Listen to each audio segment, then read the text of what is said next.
Department of financial services के सचिव ने एनबीएफसीज के साथ आज बैठक की। इस पे कॉर्पोरेट गवर्नेंस, आईबीसी के मामलों और लोन ग्रोथ को लेकर चर्चा हुई।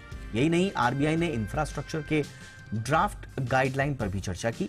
क्या ये पूरी खबर अपडेट के साथ जुड़ रहे हैं हमारे सहयोगी तरुण शर्मा।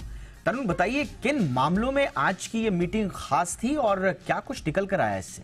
बिल्कुल, मैं बताना चाहूंगा कि डिपार्टमेंट ऑफ फाइनेंशियल सर्विसेज ने एनबीएफसीज और कुछ सेलेक्टेड पब्लिक सेक्टर बैंक के साथ ये बैठक करी।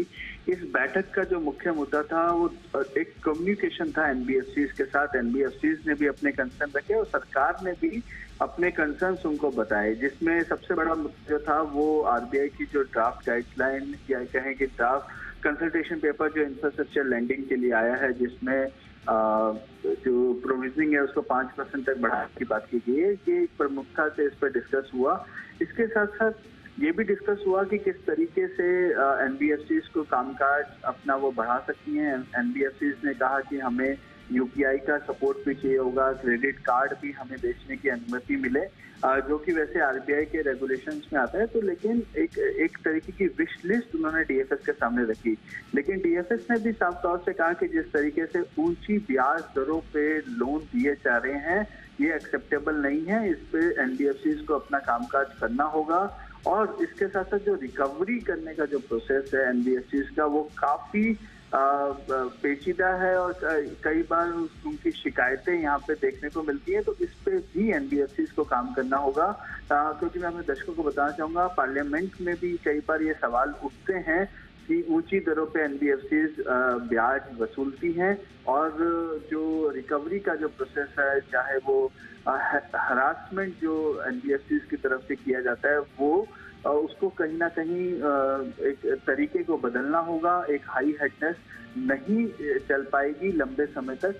इस पे डीएफएस ने की जो ये बैठक थी इसमें ये साफ तौर से निकल कर आया कि इस पे एनबीएफसीज को काम करना होगा।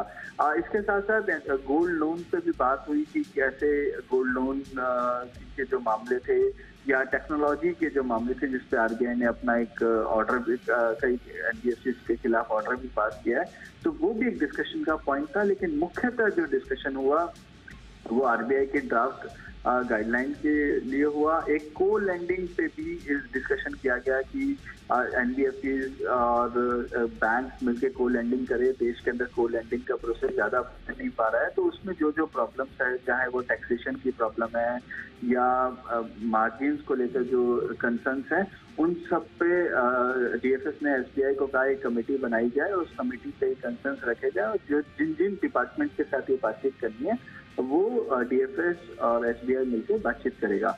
लेकिन ये एक तरीके की पहल थी क्योंकि एनबीएफसी डायरेक्टली डीएफएस के अंडर नहीं आते हैं, आरबीआई उनको रेगुलेट करता है।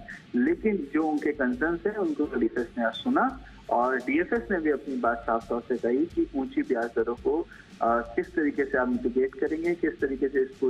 मैं आपसे यही समझना चाह रहा हूं। देखिए, ये ऊंची ब्याज दरों का मामला हमारे ऑपरेशन हफ्ता वसूली से भी जुड़ा हुआ है कि कैसे लोन लेंडिंग ऐप जो है अनाप शनाप ब्याज दर वसूलते हैं, लेकिन हमें लगता है कि कोई मैकेनिज्म है नहीं ब्याज दरों को तय करने का। तो हम क्या इसको माने कि आरबीआई या सरकार इस दिशा में सोच रही है कि कुछ कैप लगाई जाए?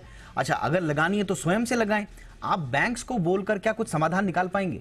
बिल्कुल दीपक, आपने बहुत सही सवाल किया और ये सवाल एक डिस्कशन का पॉइंट भी था, क्योंकि जिस तरीके से आप बैंक्स का देखते हैं तो एक सेल्फ रेगुलेटरी ऑर्गेनाइजेशन है आईबीए, लेकिन एनबीएफसीज के लिए कोई ऐसा एसआरओ नहीं है। जो है वो इतना इफेक्टिव नहीं है। एफआईडीसी वैसे इस मामले को देखता है लेकिन वो आईबीए जितना इफेक्टिव नहीं है। तो इस पे भी चर्चा हुई कि किस तरीके से पूरे एनबीएफसी स्पेस को एक सेल्फ रेगुलेटरी की जरूरत है और जो ऊंची ब्याज दरों का जो मामला है, क्योंकि बैंकों की पेनिट्रेशन वैसे काफी अच्छी है इस देश के अंदर, लेकिन फिर भी लोग बैंक से लोन लेने से डरते हैं और एक तरीके के एनबीएफसी के जो एम्प्लॉयज हैं या जो एमएफआईज के एम्प्लॉयज हैं वो आपके घर तक पहुंच जाते हैं लोन देने के लिए भी और लोन वसूल के लिए भी।